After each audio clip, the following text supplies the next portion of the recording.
A Plaguelands Media production. Oh, it's Luke here from Plaguelands Media bringing you another book review for the channel. Today I'm talking about Stephen King's Carrie. And I suppose the obvious question is why? Why would anyone want to talk about a 50-year-old Stephen King novel? And the reason is that here at Plaguelands, we do a lot of horror. We do a lot of horror. And out of the three of us, Ian Van Gemmet, Hugh Newton, and myself, it just so happens I know the least about the genre. Whereas, Ian, his favourite author is Clive Barker. He's a massive Clive Barker fanboy. And Hugh is just a walking, talking encyclopedia of the genre. He knows everything about it. And so I was talking to him, I was asking him, where should I go? How do I expand my horizons here? I want to know more about horror. And in the course of that conversation, I just so happened to disclose that I've never read a Stephen King novel. And he was horrified. And he's saying to me, how can you even pretend to be a horror author if you've never read a Stephen King novel? And it's a good point.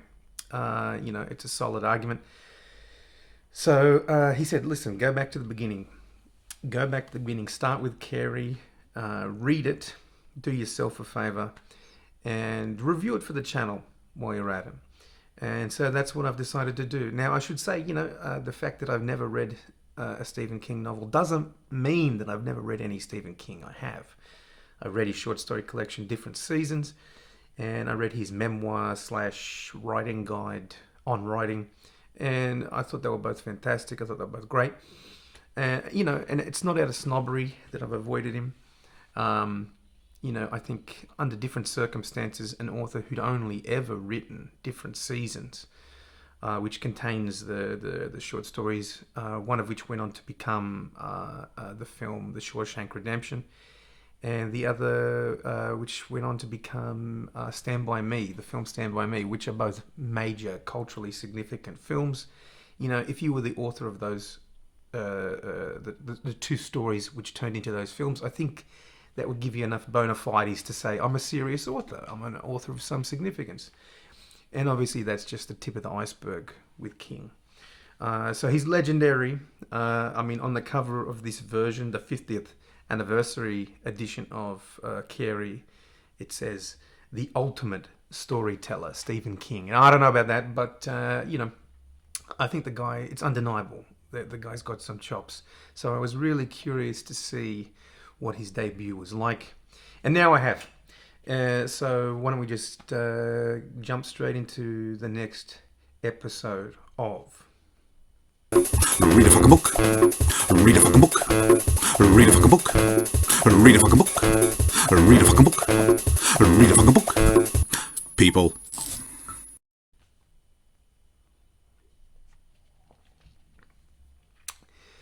Okay, so what is Carrie about? Carrie, also known as The Adventures of Carrie White, is a novel about a girl, a telekinetic girl. And we know she's telekinetic because King tells us that in the second paragraph. Now, I'm notorious for bailing out of books at the first sign of trouble. And to be honest with you, if I had just picked this novel up, I would have been done with the first page. The first page is the worst part of this book. It really does read to me like something that Garth Marenghi would have slapped together.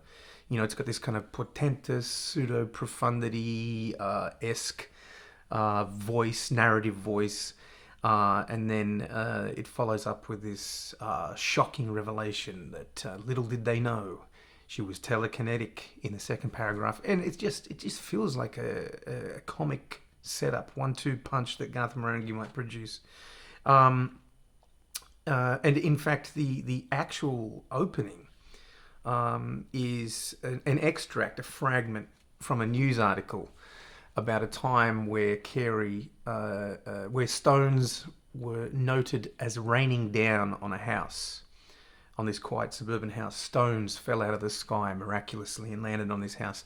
And it's actually, you can quickly deduce that it's an instance of Carrie early on, her powers manifesting at a time of great distress. And, it's a fragment from a news article about that opens up the novel. And I guess you kind of have to get used to that aspect of the novel, because although most of it is third person with the perspective of the main characters, it's interjected all throughout with these extracts from news articles and police reports and court documents and academic papers on telekinesis and extracts from one of the characters' memoirs and bits and pieces like that. And in part, I think that's, cynically, I think maybe part of that is just to pad out what is otherwise a pretty slim, straightforward, simple novel. And at times it's interesting. It gives you different perspectives, gets sort of a different light on events that have taken place. Especially important, because part of the novel is sort of looking back on these incidents that took place and trying to make sense of them.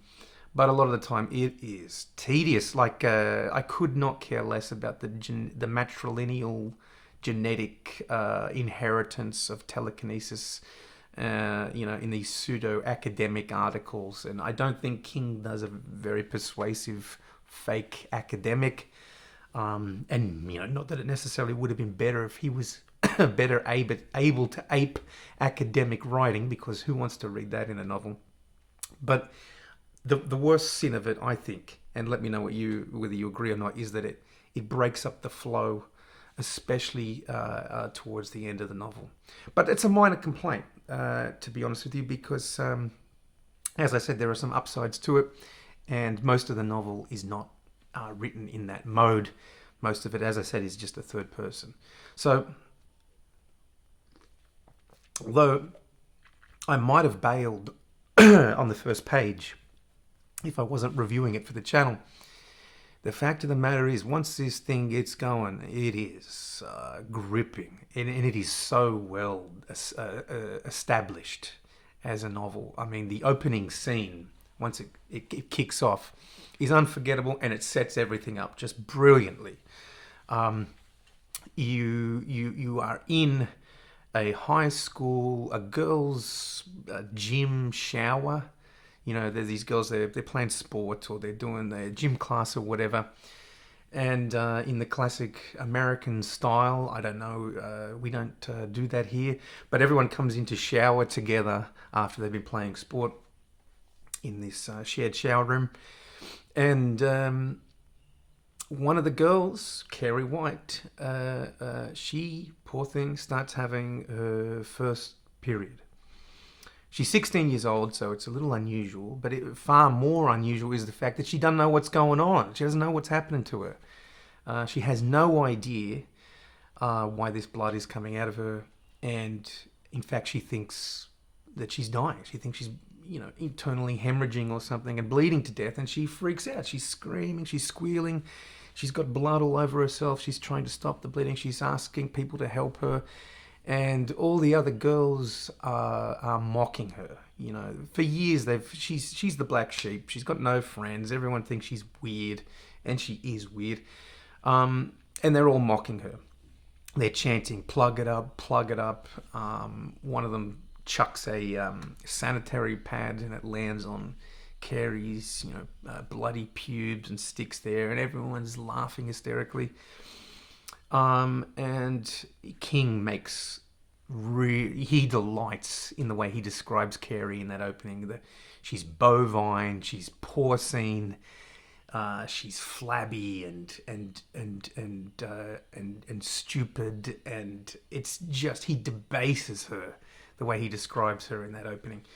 And maybe that's in part to reflect the cruelty of the girls, and make her an even more pathetic character than she already seems in that moment. But anyway, the teacher comes in the middle of this, the gym teacher, and she's pissed. She hits the roof. She's like, "I can't believe you girls. How can you be so cruel to Carrie? You know what she's like. You're all nasty. You're terrible. And she just berates them. She just tears them to shreds. And she helps Carrie out. And poor Carrie, she gets menstrual blood all over the teacher's pants, teacher's shorts, and it's a real humiliation ritual of a scene. And so the teacher is tearing strips off the students. They're all 16-year-old girls. And it's actually the reaction of two of those girls that sets up the plot. So it's the reaction of two of those girls to the teacher tearing strips off them that sets the dynamic for the rest of the novel. Because one of the girls, the good girl, if you like, is Sue Snell. And her reaction to this is she feels terrible. She feels like shit. She can't believe that she sank so low as to participate in this mocking and bullying of Carrie. Under normal circumstances, the angels of her better nature would have prevented her from taking part. But she's young, and I guess the shock of it all, she joined in. And she feels absolutely terrible. However, basically what she comes up with as a scheme is that she's going to get her boyfriend, Tommy, who she doesn't really love.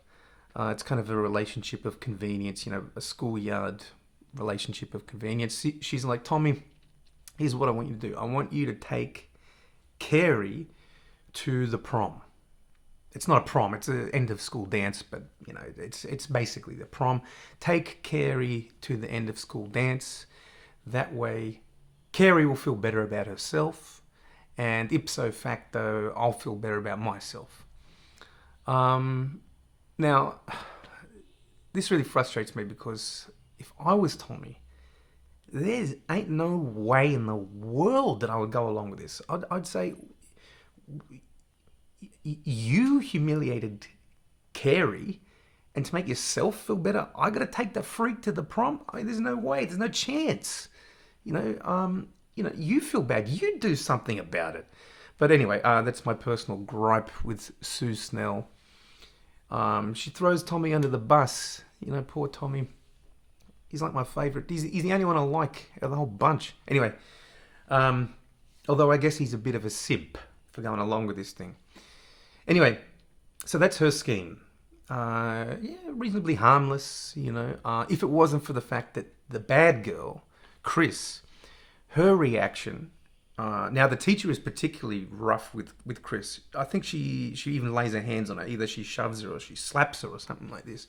And Chris, she's a real bully. She has a long history of being an absolute nasty piece of work.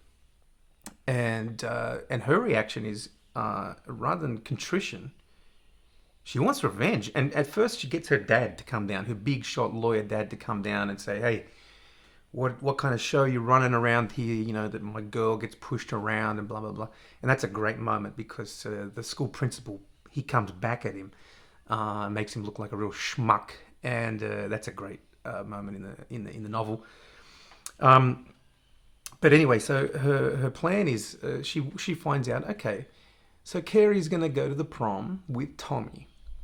And so what I'm going to do is when she inevitably gets voted queen, when Tommy and Carrie are voted king and queen of the prom, the big dance, I'm going to have my boyfriend, Billy, dump a bucket of pig's blood on Carrie's head, and thus get my revenge on her and the school itself.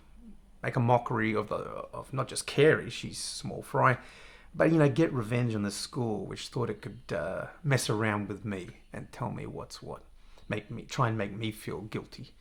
So those two kind of dovetailing, intersecting schemes are the basic premise for the story, factoring in that the person that these two schemes happen to involve is telekinetic.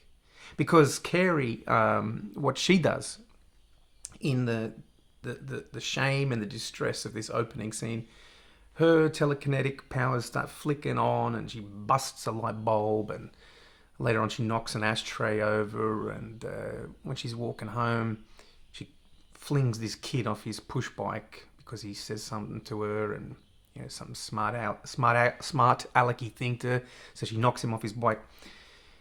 And when she gets home, because she doesn't really have any control of her powers, we're meeting her on this day where she's really first coming to terms with it. She's always known she has these powers, but they're just sort of, they're not in her conscious control. They sort of flare up whenever she's super distressed. Anyway, she's going home, and she thinks her mum, Margaret White, who is the one who's kept her so pig ignorant of the normal functions of her body, she thinks that her mum, really let her down and kind of owes her an apology on this one. And instead, what she gets, rather than an apology, her mum comes down on her like a ton of bricks and is like, "Oh my God, you dirty little thing. Now that you've had your period, I know what's coming next. Some boy's going to get his hands on you and you're going to get knocked up and become the ultimate vessel of sin." Because, of course, she hates sex, which is why she hasn't told. She somehow believes that having kept Carrie ignorant of her bodily functions was going to keep her pure. And now that she has this impurity, this stain on her of becoming a woman, that it's only a matter of time before she disgraces herself by getting knocked up in some back alley somewhere, or whatever. She's obviously very hung up about sex. She's tyrannically, she's a religious fundamentalist tyrant. And she goes, "All right, that's it, Carrie. Look, you're a dirty little thing, get in the Jesus hold." And that's just what I call, like, she has this punishment where she basically just locks Carrie in this lightless cupboard type thing with a little crucifix on the wall to spend some alone time in the dark with Jesus as a way of punishing her. And Carrie hates it. And unsurprisingly, she absolutely hates it. And the bizarre thing about Carrie and her mum is, Carrie's mum, this fanatical, psychopathic, religious tyrant of a mother, she likes handing out these punishments to Carrie, but she also knows that Carrie's telekinetic, and distressing her too much can set off her powers, so that we're going to have stones coming down on the house again, and other wacky shit going on. So the two of them are caught in this bizarre escalation ladder, if you like, where the mum is, tyrannical and wants to, abuse her kid, but she knows if she goes too far, Carrie's got the nuclear option of using her telekinesis. So it's this weird little dance they've got going on. And so what Carrie realizes is, look, if I don't want to end up in the Jesus hold again, what I'm going to have to do is I'm going to have to learn to use my powers. I think she calls it the flex. She's like, I'm going to have to learn how to use this thing, keep mum off my back, and if need be, get revenge on the people who bully me and pick on me on a daily basis. So that's what she does. She goes home, she starts practicing, she's training her powers, and she gets stronger and stronger as the novel goes along. So that's really the dynamic, those three things, the two plans from the two girls, and Carrie's own sort of training to become a more powerful telekinetic practitioner. And they all sort of come together. But I think basically once you've got that set up, the novel, you can break it down into three key scenes. The first one, that opening scene that I've talked about in the shower, and then the next one is in the middle there, where Billy, who's the bad girl's boyfriend, who's a genuine psychopath. He's some sort of delinquent. He's like a greaser kid or something, And him and his boys, in order to get the blood, they go out in the car, they sneak onto this farmer's farm, and they slaughter a pig. And it's probably the darkest, most sinister moment in the whole novel. And King really lays it on heavy. It's really fantastic. It's the most genuinely horrific, I think, part of the novel, because the ritualistic slaughter of the pig sort of plays with the opening scene, with the pig sort of in some ways being like Carrie, at this time having its throat slit and the blood coming out of its body like the blood came out of Carrie. And of course, that's going to come back up in the third and final key scene, which is the prom itself, where the bucket of blood is going to be dumped onto Carrie's head. And of course, it does happen. Tommy, he slowly catches feelings for Carrie. The poor sap. She's nowhere near as pathetic and bovine and porcine as she was in the opening. She sort of transforms a little bit as the story goes, and Tommy kind of falls in love with her. And all throughout the novel, the characters, you get their subconscious thoughts in these kind of parenthetical, ungrammatical moments throughout. And that plays into the ending where they go to the prom. Carrie's mother is against her going, but at this point she's developed her powers enough that she doesn't have to listen to her mum, which infuriates her, obviously. Infuriates the mother. And then Tommy and Carrie, they go off to the dance together, and Carrie's cynical. She's like, look, doesn't make sense. This guy wants to take me. I know they're fucking with me somehow. I just don't know when the other shoe's going to drop. But she slowly goes along with it.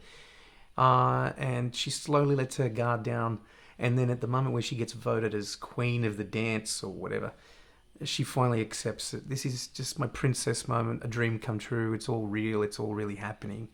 And of course, that's when this bizarre contraption that Billy has rigged up snaps in to action. The bucket comes down. It lands on Tommy's head, kills him instantly, cracks his head open. And nobody gives a shit. Nobody seems to care. But anyway, whatever.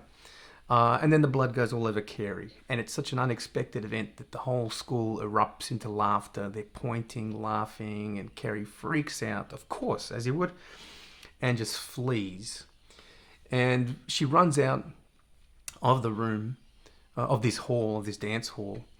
And then she realizes, oh, wait, no, what am I doing? I've got my Professor X tier powers now. I'll just kill everyone. So she goes back in, she sets off the sprinklers, people are being electrocuted, then she locks all the doors, blows up this fuel deposit, the hall catches on fire, and half the kids are burned alive. Then she just rampages through the town on this massive warpath. And if you've seen the 70s film version of it, it really doesn't do justice to the carnage that she unleashes. She's bringing down telegraph poles and blowing up service stations, and the emergency services don't know what to do. They're a small town. They don't have enough emergency services to deal with it. They have to radio in to get help, to get backup, and you're getting all these interrupted. You're getting the extracts from the emergency service communications and all this sort of stuff, and it just goes on and on, the destruction. In total, something like 440 people are killed. It's just an absolute, most of them kids. It's a terrible tragedy, and everyone's coming out to see what's going on. Everything's exploding. Everything's on fire, and people are coming out into this destruction and end up getting killed as a result.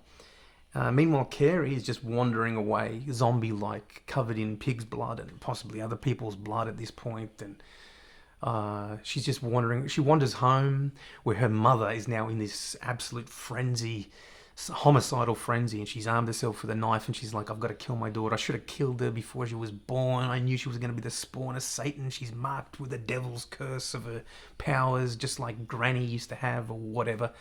And when Carrie wanders into the house, the mum stabs her, and Carrie's not having it, and stops her mother's heart from beating, killing her, and then wanders away, sort of mortally wounded, where she encounters Billy and Chris, and they see her, they freak out. She looks terrifying, so they try and run her over but she just flips the car and kills them both, and then she sort of collapses, and she's sort of mind melding with everyone in town. Everyone can sort of tell this is Carrie's doing. Carrie's doing this because her telekinetic powers have sort of created an omni mind of everyone around, and that's where Sue Snell finds her.